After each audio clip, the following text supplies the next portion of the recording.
Storage આપણો 988 MCFT પાણી અત્યારે ડેમમાં છે, જેમાંથી આપણે 726 MCFT પાણી છોડવામાં આવે છે.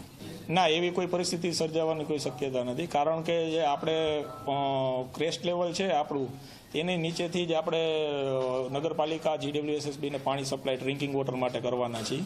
એ આપણી પાસે 10 દિવસનો બફર સ્ટોક રહેવાનો છે. તે ઉપરાંત મોરબી બ્રાન્ચ કેનાલમાંથી કન્ટિન્યુઅસ આપણે જ્યારથી આપણો ડેમ ખાલી થશે ત્યારબાદ 150 ક્યુસેક પાણી આપણને ડેઇલી મળતું રહેશે.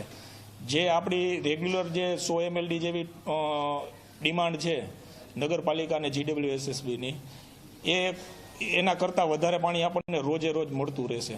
આપણે અત્યારે હાલમાં જે પાણી છોડવામાં આવ્યું છે 3 દિવસની અંદર આપણને ડેમ ખાલી થઈ જશે. ત્યારબાદ તરત જ આપણે મિકેનિકલ વિભાગ દ્વારા જે ગેટ બદલવાની કામગીરી કરવામાં આવશે એ તુરંત ચાલુ કરી દેવામાં આવશે.